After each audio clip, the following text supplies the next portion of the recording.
राधे राधे। आप सभी को निर्जला एकादशी व्रत की ढेरों शुभकामनाएं। ज्येष्ठ मास की पावन बेला में जब भगवान श्री हरि विष्णु की कृपा और माता लक्ष्मी का आशीर्वाद भक्तों पर विशेष रूप से बरसता है, तब वर्ष की सबसे महत्वपूर्ण और पुण्यदायी एकादशियों में से एक पांडव निर्जला एकादशी का शुभ अवसर हमारे जीवन में आता है। मान्यता है कि इस एकादशी का श्रद्धा पूर्वक पालन करने से वर्ष भर की समस्त एकादशियों के समान पुण्य प्राप्त होता है और भगवान श्रीहरि अपने भक्तों के सभी कष्टों को दूर कर उन्हें सुख, समृद्धि और मोक्ष का आशीर्वाद प्रदान करते हैं। तो क्या आप सभी आने वाली पावन पांडव निर्जला एकादशी के लिए तैयार हैं? आज की यह जानकारी थोड़ी विस्तृत होने वाली है, क्योंकि इस वर्ष पांडव निर्जला एकादशी 2 दिनों में पड़ रही है। इसी कारण अनेक स्थानों पर अलग अलग मत और कई प्रकार के संशय देखने को मिल रहे हैं। सभी के मन में यही प्रश्न है कि आखिर निर्जला एकादशी का व्रत किस दिन करना चाहिए। इसके साथ ही आज हम जानेंगे कि निर्जला एकादशी के दिन प्यास न सताए, इसके लिए कौन से सरल और शास्त्र सम्मत उपाय किए जा सकते हैं। घड़े के दान की सही विधि क्या है? क्या जो लोग पहली बार यह व्रत करना चाहते हैं वे इसे रख सकते हैं या नहीं? और प्रातः काल से लेकर रात्रि तक तथा अगले दिन पारण के समय तक किन किन नियमों का पालन करना आवश्यक होता है? तो आइए भगवान श्रीहरि विष्णु और माता महालक्ष्मी का स्मरण करते हुए हमारे सनातन शास्त्रों के आधार पर इन सभी संशयों का समाधान जानते हैं। निर्जला एकादशी एक ऐसा दिन है जिसकी प्रतीक्षा हम पूरे वर्ष करते हैं, क्योंकि इस दिन व्रत रखने मात्र से हमें सभी पूरे वर्ष की एकादशियों का व्रत फल एक साथ प्राप्त हो जाता है और यह शुभ दिन बस कुछ ही दिनों में अब आने ही वाला है। और यह दिन वर्ष की सबसे बड़ी एकादशी यानी कि पांडव निर्जला एकादशी जो है, यह वर्ष की सभी एकादशियों का फल प्रदान करने वाली तिथि है और वह भी सिर्फ एक दिन में। यह एकादशी हमारी शारीरिक शक्ति की परीक्षा करती है, लेकिन उससे ज्यादा गहरा हमें आध्यात्मिक अनुभव प्रदान करती है। शास्त्रों का मानना है कि अगर कोई व्यक्ति संपूर्ण वर्ष की सभी एकादशियों का पालन नहीं कर पाता है, तो इस बार तो इस एक पांडव निर्जला एकादशी का पालन करके उसे बाकी सभी एकादशी व्रतों का फल मिल जाता है। पांडव निर्जला एकादशी प्रत्येक वर्ष ज्येष्ठ मास के शुक्ल पक्ष में आती है और यह वर्ष की सबसे बड़ी एकादशी मानी जाती है। साल 2026 में 24 जून 2026 को शाम 6:12 पर एकादशी तिथि प्रारंभ हो जाएगी और जिसका समापन 25 जून 2026 को रात 8:09 पर होगा। तो ऐसे में उदया तिथि के अनुसार हम सभी 25 जून 2026 के दिन ही निर्जला एकादशी के व्रत के सभी नियमों का पालन करेंगे और इसी दिन निर्जला एकादशी का व्रत भी रखा जाएगा। निर्जला एकादशी को भीमसेनी एकादशी के नाम से भी जाना जाता है और भगवान श्री हरि विष्णु का पूजन करना, एकादशी का व्रत रखना, गीता जी का पाठ करना और तुलसी जी का पूजन एवं दर्शन करना, ब्राह्मण की सेवा और दान करना, भजन करना और गौ माता की रक्षा एवं सेवा करना, इस दिन यह सभी कार्य किए जाते हैं। यह 6 कार्य भवसागर से पार करने हेतु मुक्ति प्रदायक भी बताए गए हैं। पूरे वर्ष की 24 एकादशियां आती हैं। जब किसी वर्ष अधिक मास अर्थात पुरुषोत्तम मास आता है, तब वर्ष में सामान्य 24 के स्थान पर कुल 26 एकादशियां होती हैं। मान्यता है कि निर्जला एकादशी का व्रत करने से वर्ष भर की सभी 26 एकादशियों के समान पुण्य प्राप्त होता है। हर महीने 2 एकादशियां आती हैं, एक कृष्ण पक्ष में और दूसरी शुक्ल पक्ष में, जिनका अलग अलग महत्व हमारे धर्म ग्रंथों में बताया गया है। निर्जला एकादशी का व्रत अत्यंत कठिन माना जाता है आज का, क्योंकि इसमें पूरे दिन जल की एक बूंद भी ग्रहण नहीं की जाती और द्वादशी तिथि पर व्रत का पारण किया जाता है। भगवान श्री हरि विष्णु की पूजा आराधना से भक्तों को सुख, समृद्धि और दीर्घायु का आशीर्वाद प्राप्त होता है। साथ ही ऐसी मान्यता है कि निर्जला एकादशी के दौरान प्यास कम लगे, इसके लिए राधा रानी ने अपनी सखियों को कुछ विशेष उपाय बताए थे, जिन्हें आज मैं आप सभी के साथ साझा करूंगा। प्यास कम महसूस करने के लिए लोग सामान्यतः ये बातें ध्यान में रखते हैं। एक दिन पहले दशमी तिथि पर्याप्त पानी पिए और हल्का सात्विक भोजन करें। बहुत धूप और अधिक शारीरिक परिश्रम से बचें। भजन, जप और शांत वातावरण में समय बिताएं। यदि आप बीमार हैं, बुजुर्ग हैं, गर्भवती हैं या दवाइयां लेते हैं तो अपनी क्षमता के अनुसार फलाहार या जल के साथ व्रत का संकल्प ले सकते हैं। यदि व्रत के दौरान स्थिति बिगड़ने लगे तो जल पीना और आवश्यक होने पर व्रत तोड़ना उचित माना जाता है। स्वास्थ्य और सुरक्षा सबसे महत्वपूर्ण है। महाभारत के काल के समय में यानी कि द्वापर युग में भीमसेन ने भी निर्जला एकादशी का व्रत रखा था और इसी वजह से इसे भीमसेनी एकादशी भी कहा जाता है। पौराणिक कथाओं के अनुसार धर्मराज युधिष्ठिर, अर्जुन, नकुल और सहदेव साल भर की सभी एकादशियों का व्रत रखते थे, लेकिन भीमसेन इस व्रत को नहीं रख पाते थे। कारण था उनके पेट में जलने वाली जठराग्नि। वे एक समय भी बिना भोजन किए नहीं रह पाते थे। भोजन करना उनके लिए सबसे ज्यादा जरूरी था। एक दिन भीमसेन ने इस विषय पर वेद व्यास जी से बात की। उन्होंने व्यास जी से कहा कि मैं थोड़े समय भी भूखा नहीं रह पाता हूं, तो ऐसे में एकादशी का व्रत करना मेरे लिए संभव नहीं है। क्या कोई ऐसा व्रत या कोई ऐसा उपाय है जिससे मुझे एकादशी व्रत का संपूर्ण फल मिल सके? यह बात सुनकर व्यास जी ने भीमसेन को ज्येष्ठ मास के शुक्ल पक्ष की एकादशी यानी कि निर्जला एकादशी के महत्व के बारे में बताया।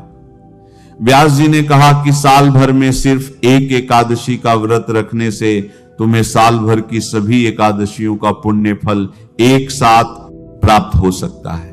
और इसके बाद ही भीमसेन ने इस एकादशी के व्रत को किया। यह व्रत बड़ा ही जटिल होता है और इसलिए किसी भी प्रकार से, किसी भी तरह से रोगी को, वृद्ध को या फिर बच्चों को इस व्रत को भूल से भी नहीं करना चाहिए। निर्जला एकादशी का व्रत करने से मनुष्यों के कई जन्मों के पाप कर्म जड़ से समाप्त हो जाते हैं, नष्ट हो जाते हैं तथा पुण्यों का उदय होता है। जब मनुष्य के जन्म जन्मांतर के पाप कर्म नष्ट हो जाते हैं तभी उसे सांसारिक एवं भौतिक सुखों की प्राप्ति होती है।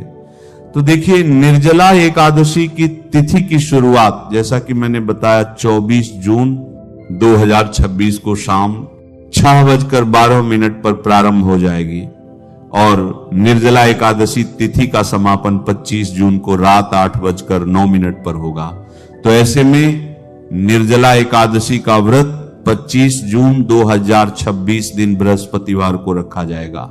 और अब जान लेते हैं इस व्रत से जुड़े हुए संपूर्ण नियम, क्या क्या नियमों का आपको पालन करना आवश्यकता है।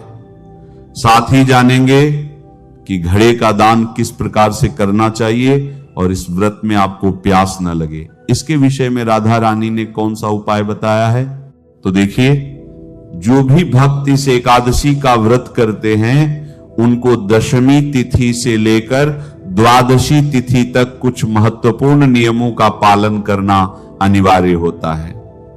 इस दिन चावल, लहसुन, प्याज, मांस, मदिरा, मसूर की दाल, कटहल की सब्जी का उपयोग नहीं करना चाहिए। दशमी तिथि के दिन से ही पराये अर्थात दूसरे के घर का भोजन नहीं करना चाहिए। शहद का प्रयोग भी नहीं करना चाहिए। ब्रह्मचर्य का पालन पूर्ण रूप से करना चाहिए। एकादशी के दिन सुबह जल्दी उठकर स्नान करके पूजा अर्चना करके एकादशी व्रत का संकल्प धारण करें। भगवान को अर्घ्य दें, माता पिता को प्रणाम करें, तुलसी जी का पूजन करें, और गौ माता का भी पूजन करें। इस दिन हमें अन्न और जल ग्रहण नहीं करना चाहिए। लेकिन यदि आपकी शारीरिक स्थिति ऐसी नहीं है कि आप निर्जल रहकर इस व्रत को कर सकें, तो फिर ऐसे में आप संकल्प के दौरान ही जल और फल के साथ भी इस व्रत का संकल्प ले सकते हैं। लेकिन निर्जला एकादशी के व्रत में वैसे तो निर्जल रहकर ही व्रत करना चाहिए, तभी आपको पूर्ण फल प्राप्त होता है। लेकिन यदि आपकी शारीरिक स्थिति सही नहीं है तो आप भगवान को प्रणाम करके इस व्रत के संकल्प के दौरान कह सकते हैं कि हे प्रभु, मेरी शारीरिक क्षमता इस प्रकार की नहीं है कि मैं पूरे दिन निर्जल रहकर इस व्रत को कर सकूं। ऐसे में मेरी जो क्षमता है उसके अनुसार ही मैं आपके निमित्त इस व्रत को समर्पित करता हूं। मैं फल और जल के साथ ही इस व्रत को करूंगा। इस प्रकार से आप इस व्रत का संकल्प ले सकते हैं। सर्वोत्तम फलाहार दूध और फल होते हैं। एकादशी के दिन न तो झूठ बोले और न ही क्रोध करे। लड़ाई झगड़ा वाद विवाद बिल्कुल भी न करे। ब्रह्मचर्य व्रत का पालन करना चाहिए और दाढ़ी बाल नहीं कटवाने चाहिए। आप सभी दशमी तिथि के दिन ही अपने बालों को सिर से धो ले और उसके बाद बालों में कटिंग न कराएं। रात्रि जागरण का इसमें विधान होता है। पूजन पाठ करके ब्राह्मण के मुख से एकादशी व्रत की कथा का श्रवण करें। जैसा कि आप सभी को मैंने बताया कि इस बार 25 जून 2026 दिन बृहस्पतिवार को निर्जला एकादशी का व्रत किया जाएगा। तो इस दिन आपको जल से भरे हुए कलश का दान करना है। नमक, तिल, वस्त्र, फल, अनाज आदि का दान इस दिन आपको जरूर ही करना है। निर्जला एकादशी के व्रत में जल के दान का महापुण्य फल बताया गया है। इससे भगवान श्री हरि विष्णु प्रसन्न भी होते हैं। जो लोग नमक का दान करते हैं उन्हें मृत्यु के पश्चात भोजन प्राप्त होता है। जो लोग तिल का दान करते हैं उनके दुख और रोग से उन्हें मुक्ति मिलती है। ज्योतिष शास्त्र के अनुसार निर्जला एकादशी के दौरान भीषण गर्मी का प्रकोप होता है और इसीलिए ठंडक पाने वाली चीजों का दान करना चाहिए। इसके साथ ही इस दिन जल का दान करना भी बड़ा ही शुभ बताया गया है। कहते हैं कि इस दिन गुड़ का दान करना भी बड़ा ही शुभ है। निर्जला एकादशी पर गुड़ का दान करने से रिश्तों में मिठास आती है। निर्जला एकादशी के दिन जूतों का भी दान किया जाता है। कहते हैं कि जूतों का दान करने से मोक्ष की प्राप्ति होती है और निर्जला एकादशी के दिन अनाज का भी दान करना चाहिए। कहा जाता है कि इस दिन अनाज का दान करने से घर में कभी भी अन्न के भंडार खत्म नहीं होते हैं। निर्जला एकादशी के दिन जरूरतमंदों को शरबत पिलाना चाहिए। कहते हैं कि इससे हर प्रकार की मनोकामनाएं पूर्ण होती हैं तथा मां लक्ष्मी का आपके घर में वास होता है। शास्त्र कहते हैं कि इस दिन सुयोग्य ब्राह्मण को जूते दान करना बेहद ही शुभ होता है। इस दिन जूतों का दान करने वाले व्यक्ति को सोने के विमान में बैठकर स्वर्ग लोक जाने का सौभाग्य प्राप्त होता है।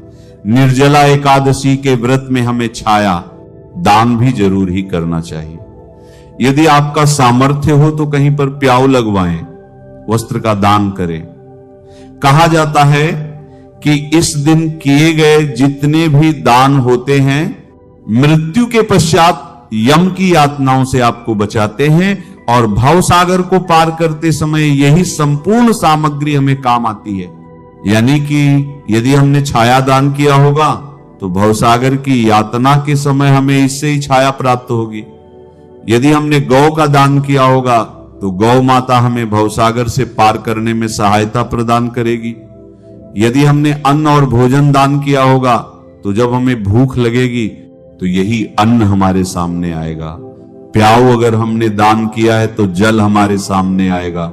इस दिन मौसमी फलों का दान भी अवश्य ही कीजिएगा, जैसे कि आम, खरबूजा, तरबूज, ककड़ी इत्यादि। और अब जान लेते हैं कि निर्जला एकादशी के व्रत में हमें प्यास न लगे इसके लिए हमें क्या करना चाहिए। साथ ही निर्जला एकादशी के व्रत में पानी हमें किस समय पीना चाहिए, क्योंकि कुछ लोगों का मानना है कि रात 12 बजे के बाद हमें जल ग्रहण नहीं करना चाहिए। वहीं कुछ लोग कहते हैं कि ब्रह्म मुहूर्त के पहले तक हम जल पी सकते हैं। तो देखिए, शास्त्र कहते हैं कि जो भी व्रत हम सभी करते हैं वह सूर्योदय से लेकर सूर्योदय तक होता है। तो आप सभी चाहे तो रात 12 बजे के बाद भी जल ग्रहण कर सकते हैं, क्योंकि सूर्योदय होने के बाद से आपका व्रत शुरू होता है और सूर्योदय होने के बाद ही समाप्त भी होगा। इस व्रत में स्कंद पुराण में वर्णन आता है कि जो एकादशी है इसमें आपको जल जो है वो बिल्कुल ही वर्जित होता है। लेकिन कब से कब तक? तो देखिए, सूर्योदय के बाद से अगले सूर्योदय होने तक, यानी कि द्वादशी तिथि का जो सूर्योदय हो जाएगा तब आप जल पी सकते हैं। व्रत आदि का पारण आप कर सकते हैं पूजन करने के बाद में। तो देखिए, शास्त्रीय प्रमाण के आधार पर तो यही लिखा हुआ है कि रात 12 बजे के बाद भी आप खा पी सकते हैं। सूर्योदय होने से लेकर अगले दिन सूर्योदय होने तक ही आपको व्रत के सभी प्रकार के नियमों का पालन करना चाहिए। यहां एक बात और बताना चाहूंगा। देखिए, कुछ लोग कहते हैं कि निर्जला एकादशी का व्रत शुरू होने से पहले सुबह सुबह बहुत सारी चीजें खा पी लेते हैं। कुछ लोग तो यहां तक कि घी पी लेते हैं ताकि पूरे दिन उन्हें भूख प्यास न लगे और आराम से उनका जो व्रत है, निर्जल व्रत, वो संपन्न हो जाए। अनेकों लोग इसके लिए अनेकों उपाय करने का प्रयास भी करते हैं, लेकिन ये बिल्कुल ही अनुचित है। ये छल है परमात्मा के साथ। ये बिल्कुल भी ठीक नहीं है। आप बिल्कुल भी मत कीजिएगा। या तो आप निर्जला व्रत का ही संकल्प ले, नहीं तो फिर आप चाय पानी के साथ भी इस व्रत का संकल्प ले सकते हैं। इतना भी ना हो पाए तो फिर आप फलाहार के साथ भी इस व्रत को कर सकते हैं। एक बात और बताना चाहूंगा, यहां पर शास्त्रों में कुछ विधान लिखे हुए हैं जिनके अनुसार आप इस व्रत में जल पी भी सकते हैं, लेकिन केवल 2 स्थानों पर। देखिए, शास्त्र कहते हैं कि कंठस आचमन व वर्ष युतो कदम बुद्ध, अर्थात कुल्ला जो हम करते हैं ना, जब भी लोग शौच इत्यादि करते हैं उसके बाद में कुल्ला किया जाता है। शास्त्र नियम यह कहता है कि कुल्ला इस व्रत में हमें अवश्य ही करना चाहिए। 3 बार कुल्ला करने का विधान है, तभी उस शौच की शुद्धि होती है। अगर आप दिन में स्नान आदि करने के बाद भी शौच इत्यादि जा रहे हैं, तब भी आपको हर बार कुल्ला जरूर ही करना चाहिए। इसमें हम जल मुख में ले सकते हैं, क्योंकि ये जो जल है वो हमें पीना नहीं होता है। दूसरा है आचमन, यानी कि जब आप पूजा करने के लिए बैठेंगे एकादशी के पूजन में, तब उस समय पर आचमन के द्वारा हम जल को हाथ में लेकर उस जल को ग्रहण कर सकते हैं। इसमें किसी भी प्रकार का दोष नहीं लगता है। कहा गया है कि उपभंजते नवे व्रत भंगो न अन्यथा भवेत, अर्थात अगर इस व्रत में आप इतना जल लेते हैं तो उसमें आपका व्रत भंग नहीं होता है, परंतु यहां पर एक शर्त दी गई है, और शर्त यह है कि जो आप आचमन का जल अपने हाथ में लेंगे उसमें 6 मासा जल का ही विधान लिखा हुआ है। 6 मासा जल का अर्थ है कि 2-2 बूंद करके 6 बूंद आप अपने हाथ में जल ले सकते हैं और उसे ग्रहण कर सकते हैं। निर्जला एकादशी के व्रत में केवल यही 2 जगह हैं जहां आप जल मुंह में ग्रहण कर सकते हैं। इससे आपका व्रत बिल्कुल भी खंडित नहीं होता है। और यदि आप कोई औषधि यानी कि दवाई इत्यादि ले रहे हैं इस व्रत में भी, तो दवाई लेने के लिए जितने जल की आवश्यकता है वह जल भी आप ग्रहण कर सकते हैं। शास्त्र में इसका विधान भी बताया गया है। तो आइए श्रद्धा से, प्रेम से और पूर्ण मन से सुनते हैं निर्जला एकादशी की पावन व्रत कथा। पौराणिक कथाओं के अनुसार महाभारत के संदर्भ में निर्जला एकादशी की कथा मिलती है, जो इस प्रकार है। एक बार हुआ यूं कि सभी पांडवों को धर्म, अर्थ, काम और मोक्ष प्राप्ति के लिए महर्षि वेदव्यास ने एकादशी व्रत का संकल्प करवाया। अब माता कुंती और द्रौपदी सहित सभी एकादशी का व्रत रखने लगे। लेकिन भीम खाना खाने के मामले में काफी प्रसिद्ध थे और उन्हें बहुत भूख लगा करती थी। उन्हें भूख बर्दाश्त से बाहर होती थी, इसलिए उनके लिए महीने में 2 दिन उपवास रखना बहुत कठिन था। जब पूरा परिवार उन पर व्रत रखने के लिए दबाव डालने लगा तो वह इसकी युक्ति ढूंढने लगे कि उन्हें भूखा नहीं रहना पड़े और उपवास का पुण्य भी उन्हें मिल जाए। अब उधर पर आई इस विपत्ति का समाधान भी उन्होंने महर्षि वेदव्यास से ही जाना। भीमसेन वेदव्यास जी से बोले, परम बुद्धिमान पितामह, मेरी उत्तम बात को सुनिए। राजा युधिष्ठिर, माता कुंती, द्रौपदी, अर्जुन, नकुल और सहदेव ये सभी एकादशी को कभी भोजन नहीं करते और मुझसे भी हमेशा यही करने को कहते हैं कि भीमसेन तुम भी एकादशी को ना खाया करो, किंतु मैं उन लोगों से यही कहता हूं कि मुझसे भूख नहीं सही जाएगी। भीमसेन की बात सुनकर व्यास जी ने कहा, यदि तुम्हें स्वर्ग लोक की प्राप्ति अभीष्ट है और नरक को तुम दूषित समझते हो तो दोनों पक्षों की एकादशियों को भोजन मत किया करो। भीमसेन बोले, महा बुद्धिमान पितामह, मैं आपके सामने सच्ची बात कहता हूं, एक बार भोजन करके भी मुझसे व्रत नहीं किया जा सकता, फिर उपवास करके तो मैं कैसे रह सकता हूं। मेरे उदर में व्रत नामक अग्नि सदा प्रज्वलित रहती है, अतः जब मैं बहुत अधिक खाता हूं तभी यह शांत होती है। इसलिए महामुनि में वर्ष भर में केवल एक ही उपवास कर सकता हूं, ऐसा उपवास जिससे स्वर्ग की प्राप्ति भी सुलभ हो जाए और इसे करने से मैं कल्याण का भाग्य भी हो सकूं। ऐसा कोई एक व्रत निश्चय करके मुझे बताइए, मैं उसका यथोचित रूप से पालन करूंगा। प्रकार सब कार्य पूरा करके जितेंद्रिय पुरुष ब्राह्मणों के साथ भोजन करें। वर्ष भर में जितनी एकादशियां होती हैं। व्यास जी बोले, हे भीम, ज्येष्ठ मास में सूर्य वृष राशि पर हो या मिथुन राशि पर, शुक्ल पक्ष में जो एकादशी हो उसका यत्न पूर्वक निर्जल व्रत करो।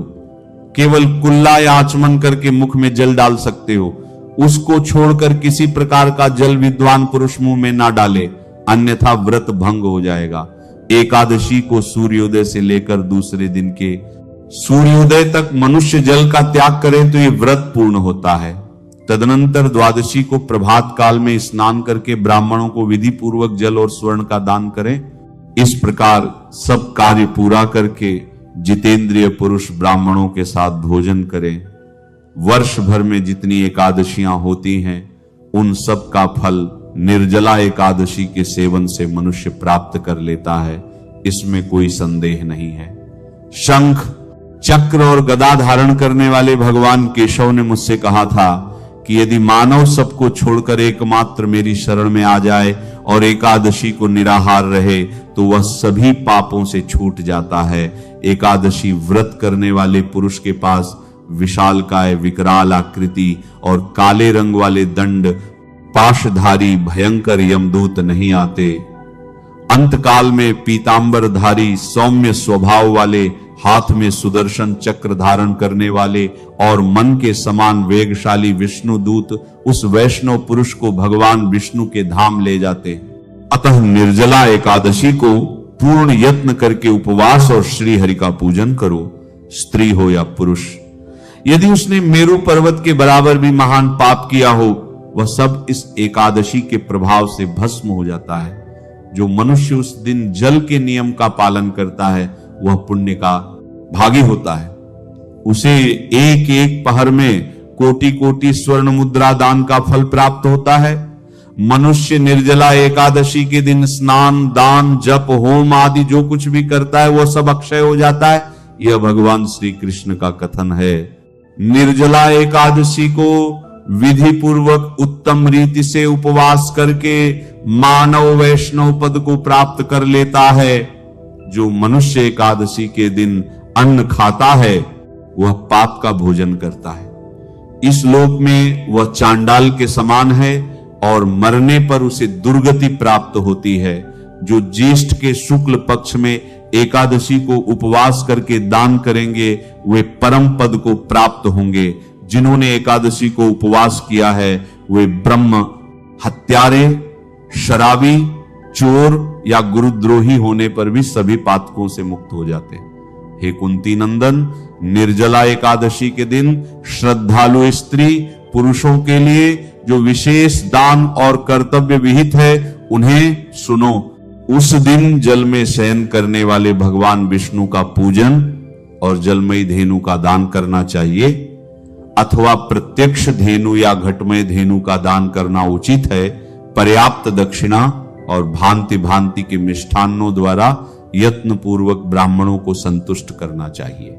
ऐसा करने से ब्राह्मण अवश्य संतुष्ट होते हैं और उनके संतुष्ट होने पर श्री हरि मोक्ष प्रदान करते हैं। जिन्होंने श्रम, दम और दान में प्रवृत्त होकर श्री हरि की पूजा और रात्रि में जागरण करते हुए इस निर्जला एकादशी का व्रत किया है, उन्होंने अपने साथ ही बीती हुई 100 पीढ़ियों और आने वाली 100 पीढ़ियों को भगवान वासुदेव के परम धाम में पहुंचा दिया है। निर्जला एकादशी के दिन अन्न, वस्त्र, गौ, जल, शैया, सुंदर आसन, कमंडलू तथा छाता दान करना चाहिए। जो श्रेष्ठ तथा सुपात्र ब्राह्मणों को जूता दान करता है वह सोने के विमान पर बैठकर स्वर्ग लोक में प्रतिष्ठित होता है। जो इस एकादशी की महिमा को भक्ति पूर्वक सुनता या उसका वर्णन करता है वह भी स्वर्ग लोक में जाता है। चतुर्दशी युक्त अमावस्या को सूर्य ग्रहण के समय श्राद्ध करके मनुष्य जिस फल को प्राप्त करता है वही फल इसके श्रवण से भी प्राप्त होता है।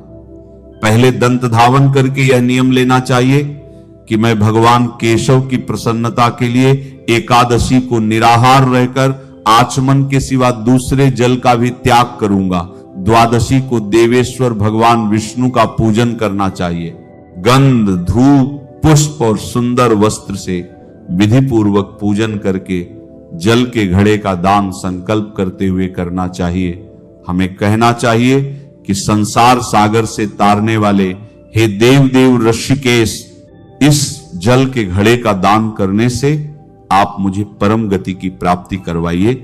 हे भीमसेन, ज्येष्ठ माह के शुक्ल पक्ष की जो शुभ एकादशी होती है उसका निर्जला व्रत करना चाहिए। श्रेष्ठ ब्राह्मणों को शक्कर के साथ जल के घड़े का दान करना चाहिए। ऐसा करने से मनुष्य भगवान विष्णु के समीप पहुंचकर आनंद का अनुभव करता है और द्वादशी को ब्राह्मण भोजन कराने के बाद स्वयं भोजन करना चाहिए। जो इस प्रकार पूर्ण रूप से पाप नाशिनी एकादशी का व्रत करता है वह सब पापों से मुक्त होकर आनंदमय पद को प्राप्त होता है। यह सुनकर भीमसेन ने भी इस शुभ एकादशी के व्रत को आरंभ कर दिया। तब से यह लोक में पांडवी एकादशी या भीमसेनी एकादशी के नाम से भी विख्यात हुई। नमः शिवाय। श्री महालक्ष्मी नमः। नमो भगवते वासुदेवाय।